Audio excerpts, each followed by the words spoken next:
ഓണാഘോഷങ്ങൾക്ക് തുടക്കമായി ചരിത്രപ്രസിദ്ധമായ അത്തം ഘോഷയാത്ര നാളെ. അത്തച്ചമയത്തിനുള്ള ഒരുക്കങ്ങളെല്ലാം പൂർത്തിയായി. അത്തം മുതൽ ഉത്രാടം വരെയാണ് തൃപ്പൂണിത്തുറ നഗരസഭയുടെ അത്താഘോഷങ്ങൾ.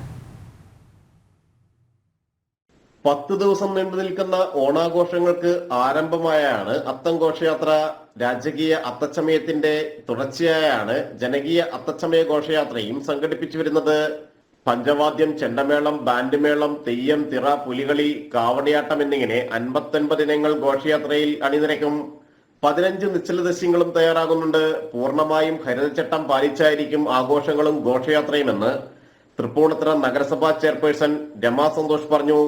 ഓണം വാരാഘോഷം ഇല്ല എന്നുള്ള ഒരു വാർത്ത കേട്ടതിനെ തുടർന്ന് തൃപ്പൂണിത്തുറയിലും അത്താഘോഷം മാറ്റിവെച്ചു എന്നുള്ള ഒരു ആശങ്ക ജനങ്ങൾക്കുണ്ടായിരുന്നു. പക്ഷേ ഇവിടെ അത്താഘോഷ കമ്മിറ്റിയുടെ എക്സിക്യൂട്ടീവ് കമ്മിറ്റി ചേരുകയും അത്തം ഘോഷയാത്ര എന്ന് പറയുന്നത് ആ അത്തം ദിനത്തിൽ തന്നെ നടത്തുന്ന ഒരു പരിപാടി. ഒരു നിശ്ചിത ഡേറ്റിലല്ല, ഒരു തീയതിയിലല്ല നടത്തുന്നത്.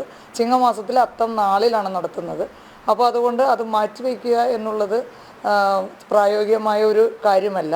മാത്രമല്ല, ഇത് അത്തം ഘോഷയാത്രയുമായി ബന്ധപ്പെട്ടിട്ട് ധാരാളം കലാകാരന്മാരുടെ ഉപജീവനവുമായിട്ടൊക്കെ ഇതിന് വളരെയധികം ബന്ധമുണ്ട്. അപ്പോൾ കേരളത്തിലെ ഓണാഘോഷം തുടങ്ങുന്ന തൃപ്പൂണിത്തുറ അത്താഘോഷത്തോടു കൂടി തന്നെയാണ്. ഇപ്പോഴേ ആ ആശങ്കകൾ എല്ലാം മാറി അത്തം ആഘോഷം നല്ല രീതിയിൽ തന്നെ നടത്തുവാനാണ് അത്താഘോഷ കമ്മിറ്റി തീരുമാനമെടുത്തിട്ടുള്ളത്. ഇന്ന് വൈകിട്ട് 4-ന് ഹിൽ പാലസിൽ കൊച്ചി രാജകുടുംബ പ്രതിനിധിയിൽ നിന്ന് നഗരസഭാ ചെയർപേഴ്സണും കൗൺസിലർമാരും ചേർന്ന് അത്തം പതാക സ്വീകരിക്കും. തുടർന്ന് പതാകയും കൊടിമരവും ഘോഷയാത്രയായി തൃപ്പൂണിത്തുറയിലെ അത്തം നഗറിലെത്തിക്കും. നാളെ രാവിലെ 9-ന് തൃപ്പൂണിത്തുറ ഗവൺമെന്റ് ബോയ്സ് സ്കൂൾ മൈതാനിയിൽ നിയമസഭാ സ്പീക്കർ AN ഷംസീർ അത്താഘോഷം ഉദ്ഘാടനം ചെയ്യും. മന്ത്രി P രാജീവ് അത്തപ്പതാക ഉയർത്തും. അത്താഘോഷങ്ങൾക്കായി വരുന്ന ചെലവിൽ മിച്ചമുള്ള തുക ഇത്തവണ വയനാട് ദുരിതബാധിതർക്കായി മുഖ്യമന്ത്രിയുടെ ദുരിതാശ്വാസ നിധിയിലൂടെ കൈമാറും.